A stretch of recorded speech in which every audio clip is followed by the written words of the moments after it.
Good afternoon, everybody. Thank you for joining us for our wellness webinar this Wednesday. Today, I'm going to be talking to you about body image. So today, we're going to be talking about quite a few different things. So first of all, we'll discuss together what is body image. So what exactly does it mean? What's the definition of body image? And then we're going to talk about how we develop our body image. So where does it come from? What influences it? And how it might vary between person to person. And then we're going to talk about why is body image important? So why are we talking about it today? Why does it matter? And then we're finally going to go through 8 steps to positive body image. So 8 different tips or activities that you can do to help you foster positive body image. And then, of course, at the end, we'll go through a summary and we'll go through some signposting as well of more information and where you can get more support too if you're struggling with your body image. So, first of all, what is body image? So, body image is not necessarily about how you actually look, but it's how you think and feel about how you look. So, for example, it could include what you believe about your appearance, how you feel about your body. So, this can include your height, your shape, and your weight as well. And also how you feel in your body as well. You know, you live in your body every single day. So how do you feel in your body? Many of us internalize messages starting at a really young age that can lead to either positive or negative body image, or, you know, maybe somewhere in between. But we tend to pick up a lot of messages from the world around us about this that forms our sense of our body image. So moving on to kind of talk a bit more deeply about how we develop our body image. Body image is really personal and it can be really complex. There's so many different factors that come into play with body image. And the idea of kind of how we think we should look and the impact that that has on our body image is influenced by all these different factors below. Well, this isn't an excessive list, but these are some of the main things. So our relationships with family and friends has a big influence. Especially how our family, friends, and peers feel and speak about bodies and appearance. So often we kind of learn, you know, how to feel about the world, how to feel about different people from those closest to us. And also exposure and images of idealized or unrealistic body images as well. So, for example, through media, through social media, you know, maybe this is just kind of seeing images of models everywhere or seeing photoshopped images, for example, giving us that unrealistic view of what we think we should look like. And then last but definitely not least is having the cultural or societal pressure to look a certain way as well. This kind of really, you know, this pressure to look a certain way, it tends to be more heightened during the summer months. And this is just because, you know, there tend to be kind of more people's bodies on display during the months because of the warmer weather. Perhaps we, you know, have our arms and legs out when we maybe wouldn't usually do so. So it's easier to make comparisons between ourselves and other people around us. And there tends to be a lot of pressure as well to kind of get beach body ready. So for example, I've kind of put this image from some magazines, tabloids on here. So we constantly tend to be bombarded with how we should look, what is a suitable body for going on beach or the beach or going on holiday. Whereas in the winter, you know, the rest of the year we tend to be more covered. We've not really got much need to get our bodies out a lot of the time. So it's kind of easier to not think about these things. And often sometimes as well, people can take a lot more photos in summer and on holidays, for example. So that can kind of force us to kind of see how we look, and it can trigger some difficult thoughts as well. And just another note to say that the ideal look tends to look different across cultures and definitely between genders as well. So for example, you know, the ideal image for women in the UK is different from the ideal image for men in the UK. And also, yeah, across different cultures as well, you kind of notice little differences too, although sometimes the core things tend to be there for a lot of cultures. So when this ideal is not met, that we, you know, constantly kind of told, or what we see everywhere is how we should look, we tend to feel a lot of shame about this, and we tend to feel very distressed. especially if we're trying to get there, we're trying to change our appearance to look this way, but we're struggling. It causes a lot of distress, and this altogether kind of contributes towards the development of poor body image as well. So often maybe it's, it's more to do with, I guess, focusing on how the body looks rather than how the body functions and what our body does for us. It's kind of seeing it as something to be looked at in a sense. So I thought it would be good to talk a little bit more about appearance and body image. So, the kind of typical common idea that, most people may think of body image is that it's to do with if we love our bodies or not, if we think that we're attractive or not. But as in academic research, it's kind of a little bit different. It's a bit more deep. So it's more about gratitude. It's more about respect, kind of what I just mentioned at the end of the last slide, is being able to respect your body and appreciate what it does for you, regardless of how it looks. So regardless of the pressure that you might feel from society and different people around you, it's still having that trust and that respect, really. So changing our bodies, a lot of people, I think, if they struggle with their body image, they think, right, well, let's change how I look and then I'll have better body image. But unfortunately, that's not really how it works, because changing our bodies may act as kind of like a plaster. You could cover up the issue, and maybe you will feel a little bit better for a while if you manage to get closer to the ideal. We tend to feel better because society tends to view us more favourably. Maybe you'll be praised for that. But it will not solve that kind of deeper issue inside of your beliefs about how you look, and the world as well. So the beliefs that we hold about our body are internalised, as I said, from a young age normally, and they're much deeper than simply the surface of how we look. And I thought it was really important to mention as well that it is natural for our bodies to change over time. So, for most of us, our bodies change quite dramatically throughout our lives. So if you think about kind of, what's in at the minute, what body type is in at the minute, it really changes every decade or so.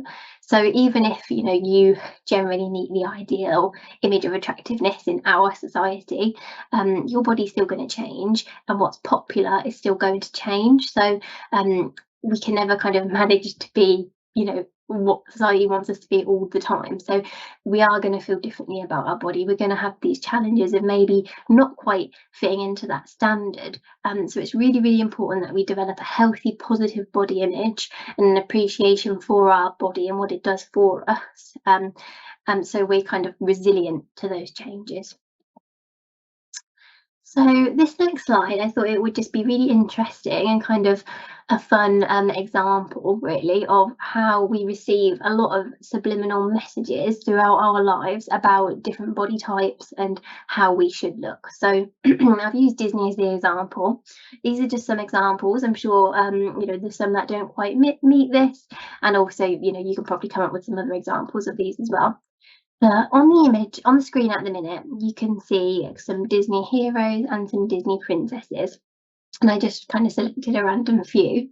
And you can see that in general, they really meet our culture, our society's ideal image of attractiveness. So women tend to be very slim, very petite, long, thick hair, and small waists. Whereas the men tend to be tall, tend to have broad shoulders, slim, and it kind of stood, confidently, and thick head of hair. And these tend to be the good guys, aren't they? They're the heroes. They almost always meet this view, which it kind of, it's telling us that if you look this way, then you're good. You can be like these people. And if you think about, how young we watch these shows from, these movies from, we do kind of absorb these messages without even realising.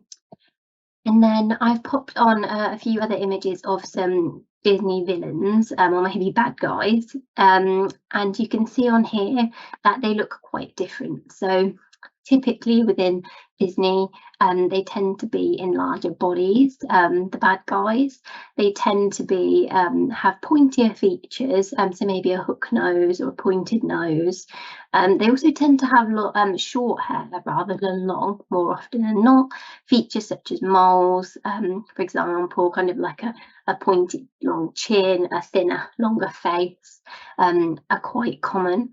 So again, think about what message is this giving us about people who maybe have pointy noses or are from a different culture or they live in bigger bodies. We're essentially being told that these are the bad guys, and not just that they're bad in movies, but these people tend to be untrustworthy or even mean.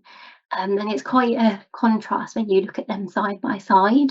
So I thought, yeah, that'd just be something interesting to think about there.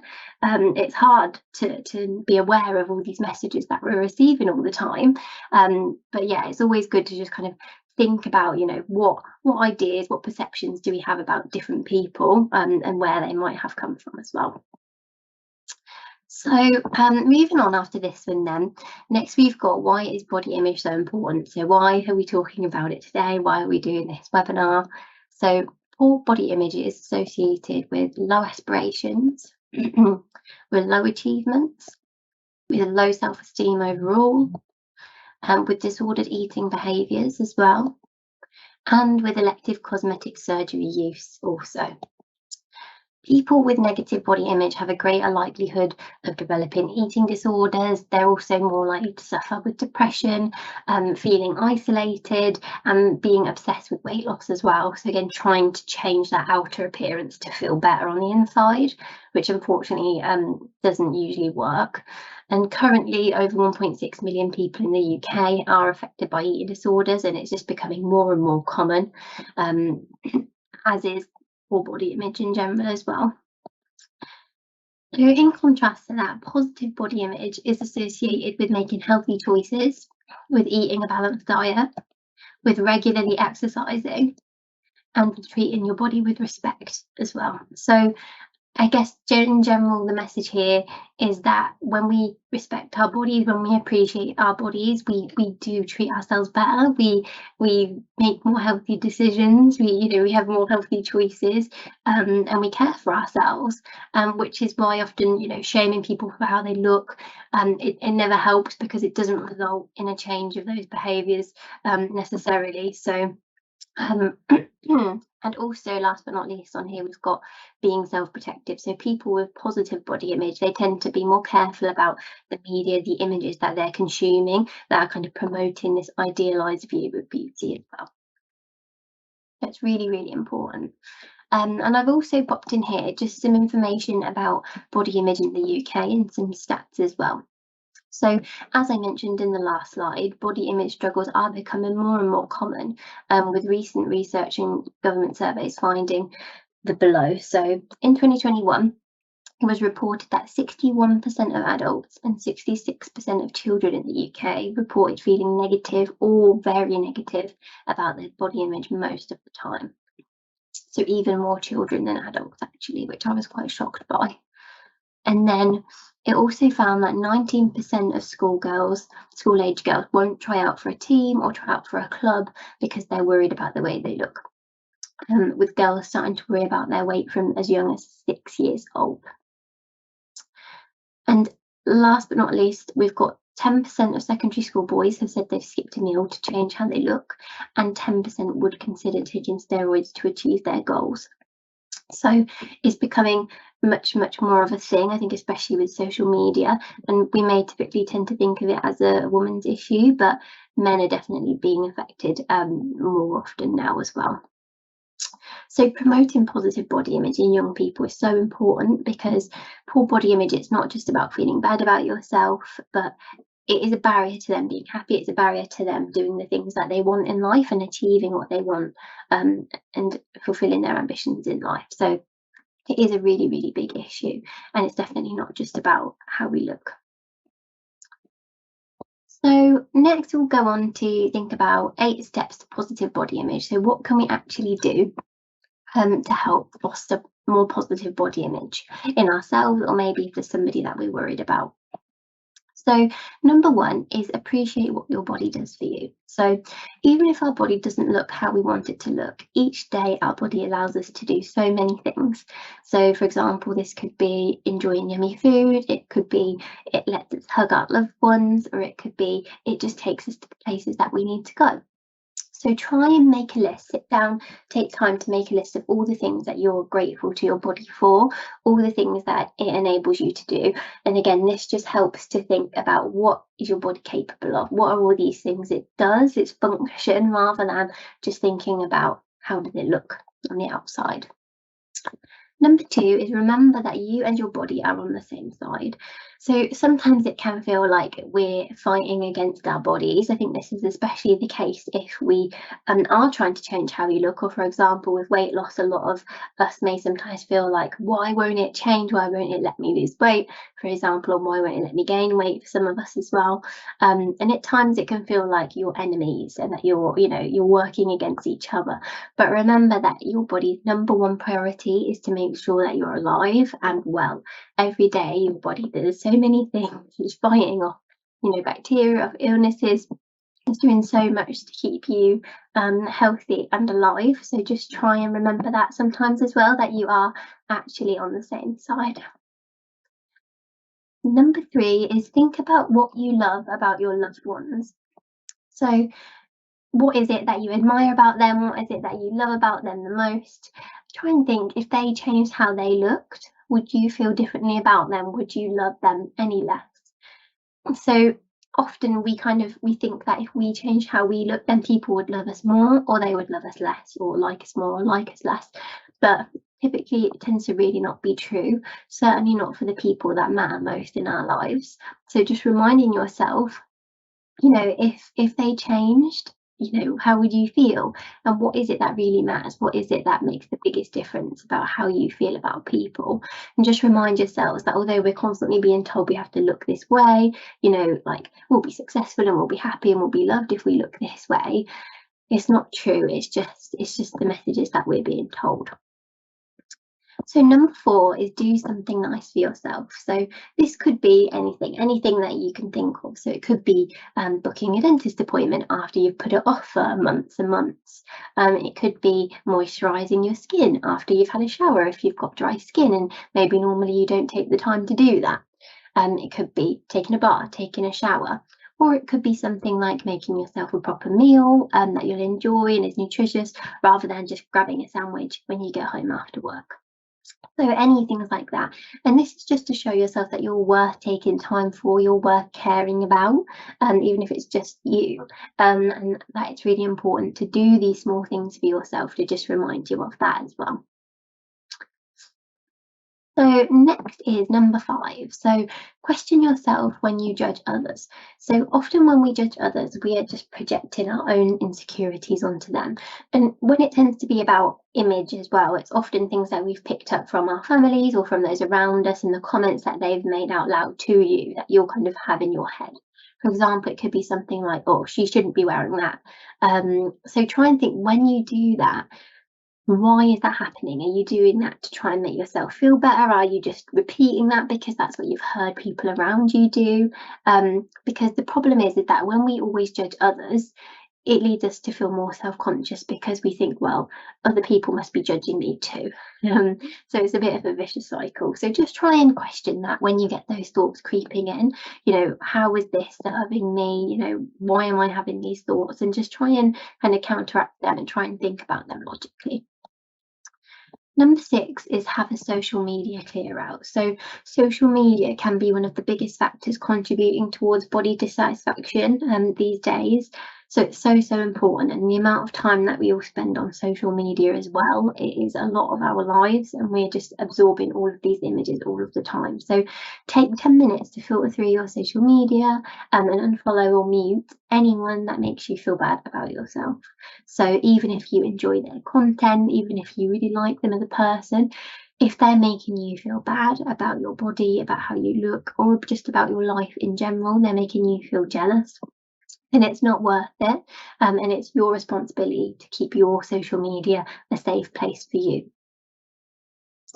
And also just make sure that you're following a wide range of people as well on social media. So sometimes we can really kind of pigeonhole our social media and it'll just be, you know, people in bikinis, models, things like that. And that's just not true. That's not really how the world is. So we're giving ourselves a false idea of, you know, how everybody looks out in the world. So try and follow people from all different backgrounds, all different shapes, all different sizes, that accurately represent society. Number 7 we've got is wear clothes that feel comfortable and make you feel good. So when we wear clothes that are uncomfortable or that don't fit us anymore, it means that throughout the day, our attention is constantly being brought back to our body all of the time. Maybe our jeans are a bit too tight. We're constantly being reminded. And it makes us feel negative about our body. Whereas if you can put something on that's comfortable, you can focus on your life, on enjoying yourself, on other things. I know this does require some privilege because it does cost money to go and buy new clothes if maybe your clothes don't fit you at the moment, but whatever thing that you can do to try and make yourself feel more comfortable, you deserve to feel better in your clothes. And the last tip today is remember that everyone else is too focused on themselves. So more often than not, when we're sat on the beach and we're scared to move or, you know, kind of take our clothes off and be in our swimwear, everyone else is feeling exactly the same way. So many situations where we have wasted time, we've wasted, you know, an experience with the people that we're with because we're so in our head. It is easier said than done. But just try and remember, you know, how you feel and that everybody else feels the same. Even if you think somebody's better than you or somebody, you know, who looks how you want to look, often their body image is not great either, and they probably don't feel that way.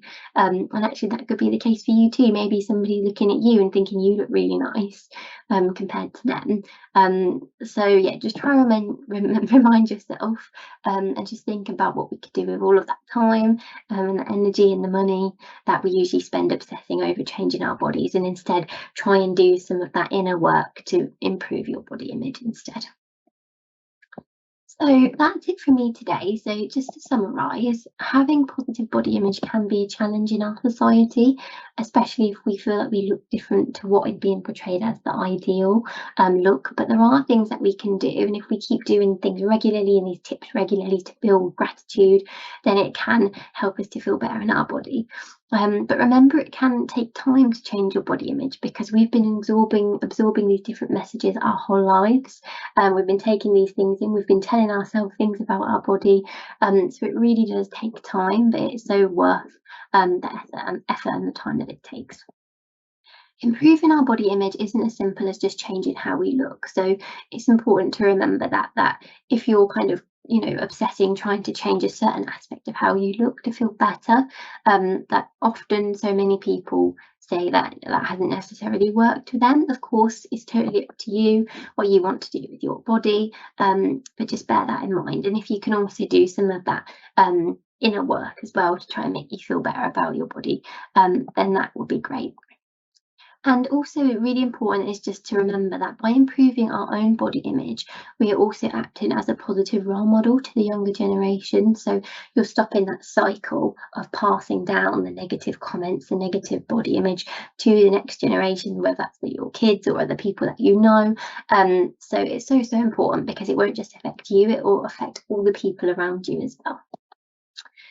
So here's just some signposting information. So we've got Young Minds to find out more about body image, tips to support someone you might know who might be struggling with body image, and more information about body positivity as well. We've got Be Real, which is a campaign to change attitudes on body image. We've got a body image toolkit in there for schools, other people's stories, and also how you can get involved in the campaign. And then we've got Beat Eating Disorders as well. They've got a helpline. Body image and eating disorders are really closely linked. So a lot of eating disorder organisations will be able to offer support around body image too. So if you feel that you need that support, then all of those details are just on there now. So if you have any questions, then please do email the wellness inbox, which is on the screen now, and we'll get back to you as soon as we can. And again, just a reminder of all the other things that you can email us about, any health and wellbeing support or questions that you may have, please feel free to email us at any time. But yeah, thank you so much for joining today. I really hope that this was helpful and that it's given you some practical tips to go away with and work on to improve your body image. And I hope you have a great rest of your day.